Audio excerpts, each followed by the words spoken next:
Alright, we're back with our next video covering the generic missions for SPQR from Warlord Games. So this one is Occupy Sacred Ground. So as you can see from the map here, so again, looks like there's going to be an attacker defender.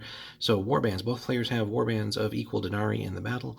One player is nominated to be the attacker, so again, certain characters, talents, etc. Trigger off of if there is an attacker defender.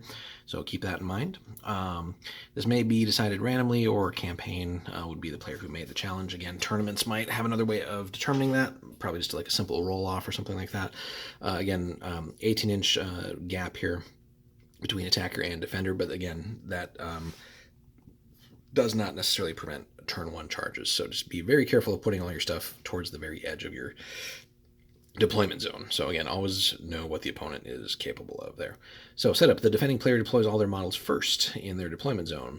They must also place one piece of terrain, like hill, ruins, etc., anywhere on the table that is an equal distance between the two deployment zones. This is the sacred ground that is being fought over. So ideally, like a little temple or something like that, or something else that would make sense as a like a sacred ground would be pretty thematic. The attacker then deploys all of their models and also takes the first phase of the game there. So key thing there. So the defender is forced to put all their stuff out first again, so you do get to see how they deploy.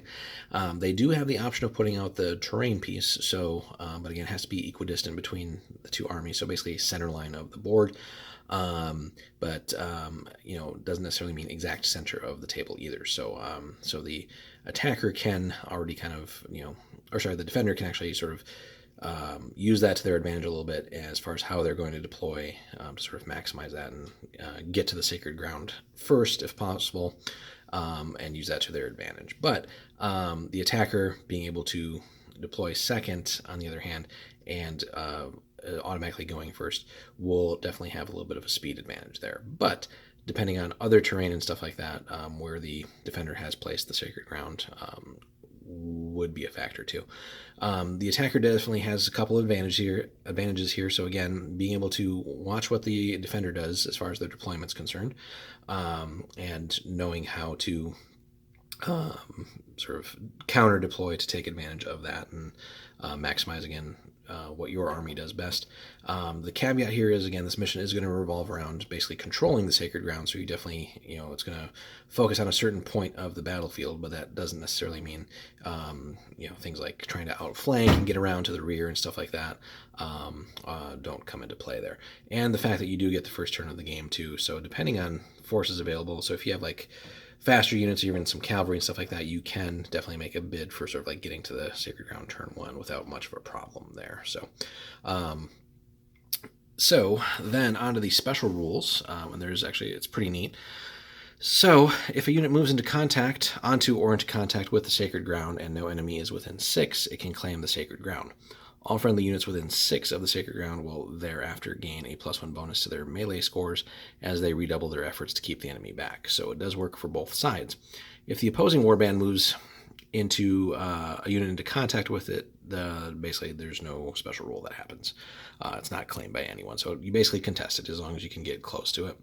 If either warband can subsequently wipe out all enemy units within 6 and have one of their own units in contact with it, or onto it, then again you reclaim it and basically get that bonus back. So it's kind of like a not necessarily king of the hill, but you're battling for a certain spot on the board, and it does actually provide a tangible benefit in the game. So something with that adds a +1 to their melee score. So if you already have a pretty good combat unit that already has like a +3 on their melee score, for example, moving it to +4 means you're basically hitting on 2s. And if that unit can actually be take a little bit of a punch too, if you got some decent armor and stuff like that, it can be pretty damn hard to shift them off of that. So if you have a lot of tanky units, you can actually make that quite the nightmare for the opponent to shift you off of that. And even things like cavalry, having that extra melee bonus can be pretty huge too.